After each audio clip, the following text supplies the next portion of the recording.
ഈ കഴിഞ്ഞ ഡിസംബർ 4 ഹൈദരാബാദിലുള്ള സന്ധ്യ തിയേറ്ററിൽ പുഷ്പ 2 എന്ന സിനിമയുടെ പ്രീമിയർ ഷോ കാണാൻ തടിച്ചുകൂടിയ ജനങ്ങൾക്കിടയിൽ അല്ലു അർജുൻ എത്തുകയും അതിനിടയിൽ ഉണ്ടായ ജനക്കൂട്ട തിരക്കിനിടയിൽ ശ്വാസം മുട്ടി 35 വയസ്സുകാരിയായ ഒരു യുവതി മരിക്കുകയും അവരുടെ മകൻ വളരെ ഗുരുതരാവസ്ഥയിൽ ഇപ്പോഴും ആശുപത്രിയിലാണ്. അല്ലു അർജുനെതിരെ മനഃപൂർവ്വമല്ലാത്ത നരഹത്യയ്ക്ക് കേസെടുക്കുകയുണ്ടായി. അതിലെ പ്രധാന പ്രതിയായ അല്ലു അർജുനെ അറസ്റ്റ് ചെയ്തിരുന്നില്ല. ഇവിടെയാണ് അല്ലു അർജുൻ്റെ അഭിഭാഷകർക്ക് മിസ്റ്റേക്ക് പറ്റിയത്. തീർച്ചയായിട്ടും ഒരു നോൺ ബെയിലബിൾ ഒഫൻസിൽ മറ്റ് 2 പ്രതികളെയും അറസ്റ്റ് ചെയ്യുകയും മൂന്നാമതൊരാൾ അറസ്റ്റ് ചെയ്യപ്പെടാൻ സാധ്യതയുണ്ടെങ്കിൽ തീർച്ചയായിട്ടും ഒരു ആൻറ്റിസിപ്പേറ്ററി ബെയിൽ കൊടുക്കണമായിരുന്നു. പകരം ഈ FIR തന്നെ കോഷ് ചെയ്യാൻ വേണ്ടിയിട്ടാണ് ഹൈക്കോടതി സമീപിച്ചത്. ആ സമയത്ത് തന്നെ തെലങ്കാന പോലീസ് അല്ലു അർജുനെ അറസ്റ്റ് ചെയ്തു. പോലീസിന് എന്തെങ്കിലും ഒരു വിരോധം ഉള്ള വ്യക്തികളെയാണെങ്കിൽ അവർ ഈ സെക്കൻഡ് സാറ്റർഡേയുടെ തലേ ദിവസമുള്ള വെള്ളിയാഴ്ച പോയി അറസ്റ്റ് ചെയ്യും.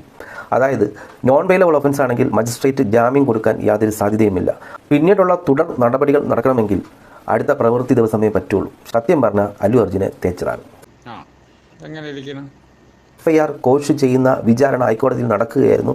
ഒരു ജാമ്യാപേക്ഷ പോലും പെൻഡിങ് ഇല്ലാതെ കോടതി ഒരു ഇൻറ്ററിം ബെയിൽ കൊടുത്തതെന്ന് പറഞ്ഞാൽ അല്ലു അർജുൻ്റെ ഭാഗ്യം ഒന്നുകൊണ്ട് മാത്രമാണ്. അല്ലു അർജുൻ ആയതുകൊണ്ട് ഒരു ദിവസം പോലും ഉള്ള കിടക്കാതെ വെളിയിൽ വന്നു. നോൺ ബെയിലബിൾ ഒഫൻസിൽ നിങ്ങൾ ഉൾപ്പെട്ടിട്ടുണ്ടെന്നുള്ള വിവരം കിട്ടിയാൽ എത്രയും പെട്ടെന്ന് ആൻറ്റിസിപ്പേറ്ററി ബെയിലിന് മൂവ് ചെയ്തോണം. കാരണം ആൻറ്റിസിപ്പേറ്ററി ബെയിൽ എന്ന് പറയുന്നത് വെറുമൊരു പേരല്ല, അതൊരു പ്രൊട്ടക്ഷനാണ്.